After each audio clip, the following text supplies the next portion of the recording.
د نارنج ګل مشاعره د تیرو کلونو په پرتله سږ کال په ځانګړو توپیرونو ورمانځل شوه. په سږنۍ دغه دودیزه میله او مشاعره کې د مشاعرې ترڅنګ دودیزې فرهنګي او ټولنیزې نندارې، د سندرغاړو کنسرټونه او د تیاتر نندارې هم وړاندې شوې.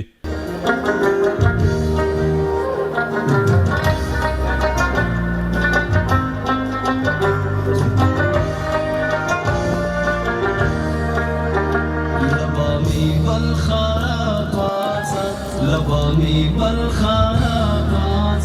لنوروز نسهر بادا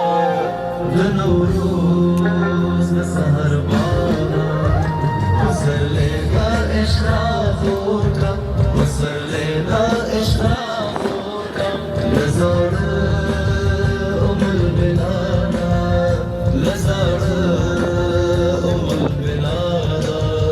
سږنۍ نارنج ګل دودیزه میله او مشاعره په جلال آباد ښار کې په داسې حال کې جوړه شوه چې تازه د نارنجو بوټو د ګلونو خولې سپړلې او خوشبویي یې د ننګرهار فضا ښکلې کړې ده.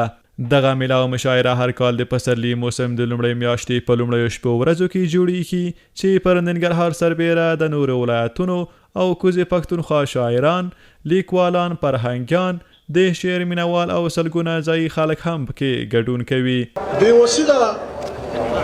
زړه مې وران دی، زړه یې وران دی، ګونګ ولاړ یم، کابلی جانان روان دی او زه له تا شم صدقه جلال آباده، زه له تا شم صدقه جلال آباده، تا ته خپل جسد سپارلی باچا خان دی. د یادونې وړ ده چې له تیرو څه باندې 500 کلونو راهیسې هر کال په رسمي بڼه د ننګرهار په مرکز جلال آباد کې د نارنج ګل دودیزه میله او مشاعره ترسره کیږي چې په خپل اصل کې د هیواد په کچه د سترو میلو او مشاعرو په ډله کې راځي. دغه دودیزه میله او مشاعره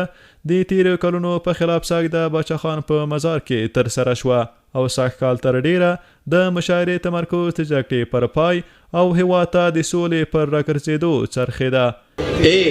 د کونډو یتیمانو، د بربنډو ماشومانو، د بېوزلو غریبانو، د خانانو نوابانو، د دېواړه انسانانو، په هوا کې د مارغانو، په پنجرو کې د توتیانو، په اوبو کې د میانو، په ځنګل کې د زرکانو، د زړګو نه خبر خدایه د زړګې به مې ښه خوږ شي که قصه مې درته وکړه. نارنج ګل دودیزه میله او مشاعره په لومړي ځل د پخواني پاچا محمد ظاهر شاه د واکمنۍ پر مهال په 1444 مریض کال کې د جلال آباد ښار په سپین غر هوټل کې جوړه شوې وه.